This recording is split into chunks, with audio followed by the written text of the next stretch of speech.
हजरत सैयदना बिलाल हबशी रदी अल्लाह ताला अन्हु को जनाब अबू ज़र गिफ़ारी ने कहा, हबशन के बेटे बात सच्ची थी। हजरत बिलाल को तकलीफ हुई, कोने में बैठ के रोए, और गुलाम रोए और आका को खबर ना हो, तड़पे जो हम यहाँ तो मदीने खबर गई। हुजूर अलैहिस्सलाम पता चला, महबूब ने मिंबर सजाया। हुजूर की आदत थी नॉमिनेट करके इस्लाह नहीं करते थे, बाई नेम नहीं, नामजद करके नहीं, ओवरऑल बात कर देते, समझने वाले समझ जाते। हुजूर फरमाने लगे, लोगों को क्या हो गया है, मैंने तो जाहिलियत की सारी बातें पांव तले रोन दी थी, अभी भी कहते हैं बिलाल को हबशन का बेटा। हजरत अबू ज़र गिफ़ारी कहते हैं, बाकी तो कोई ना समझे तो मैं समझ गया। बड़ा मुश्किल होता है मजमों में उठ के माफ़ी मांगना। हमारे यहाँ बाद लोग माफ़ी भी इस तरह मांगते हैं कि यूँ लगता है गन भी साथ पकड़ी हुई है, माफ़ी दो वरना गोली मार दूंगा। माफ़ी मांगने का भी तरीका सलीका नहीं आता। और दुनिया में कुछ ऐसे नफ्स परस्त हैं, इनको उस्तादों से माफ़ी मांगने पड़ी तो नहीं मांग सकते, मशाइख से माफ़ी मांगने आती है तो नफ्स के बंदे बन के नफ्स की गुलामी करते हैं, लेकिन अपनी इज्जत की जगहों को भी दुरुस्त नहीं करते। कितना बड़ा मुजरम है जो बाप से भी माफी ना मांग सके, जो मां से भी ना कह सके मैं गलती कर गया था। इतनी बड़ी नफ्स परस्ती, तूने आका बना लिया अपने नफ्स को अपना। मजमों में माफी मांगना, एतराफ करना, हक को कबूल करना, अपने नफ्स को जिबा करना। हजरत अबू ज़र गिफ़ारी मजमे के बीच उठ के खड़े हुए, चमकता दमकता चेहरा, कबूलियत हक का जज्बा, अपने नफ्स को चीर देना और उस पर पांव रख के रब रसूल का कुर्ब हासिल करने का जायका।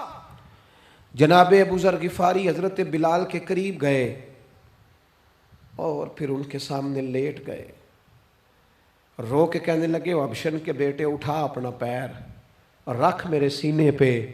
मैं इस कौम को बताना चाहता हूँ कि था तो तू हबशन का बेटा, पर जब से मदीने वाले का कलमा पड़ा है कायनात में इज्जत वाला हो गया है।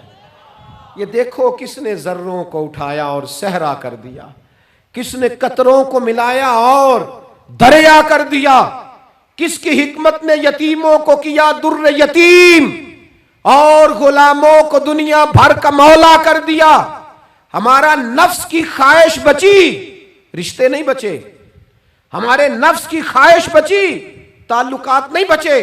नफ्स की ख्वाहिशें बची, हमारे अपने नहीं बचे। नफ्स की ख्वाहिशें बची, माल जमा हुआ, ध्यानदारी नहीं बची, वादों की पाबंदी नहीं बची, तिजोरियां भर गई, रूहें उजड़ गई, बददियानती से रिस्के हराम से कमाया हुआ माल, कारें कोठियां बंगले बन गए, बातन उजड़ गया। इसलिए कि नफ्स की ख्वाहिश पूरी की। नफ्स के सामने अगर अंबिया की भी तालीमात आई, लोगों ने तकब्बुर किया, कत्ल तक कर दिया नबियों को, लेकिन अपने नफ्स की ख्वाहिश के खिलाफ जाने को तैयार न हुए। खुदारा वापिस आ जाओ, खुदारा। वक्त आया, ये वक्त बदलता रहा, ये दौर तब्दील होता रहा।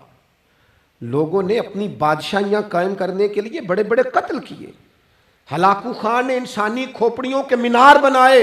लोगों ने बड़े बड़े जुल्म किए, जबर किए, खौफ और हिरास फैलाया, अपने इख्तिदार पक्के करने के लिए बड़े बड़े जबर किए। फिर क्या हुआ? ऐसी ऐसी बीमारियां लगी जिनके इलाज ही कोई नहीं थे दुनिया में। भरी हुई तिजोरियां, पैसे बाहर गिर रहे हैं, पर डॉक्टर कह रहा है तेरा मर्ज ही वो है जिसका इलाज ही कोई नहीं। अल्लाह तबारक व तआला के कानून से जब लोग टकराते हैं फिर पाश पाश हो जाते हैं। वक्त गुजरा, टाइम यजीद का आया। वक्त गुजरा तो टाइम उबैदुल्लाह इब्ने ज़ियाद का आया, टाइम शिमर का आया।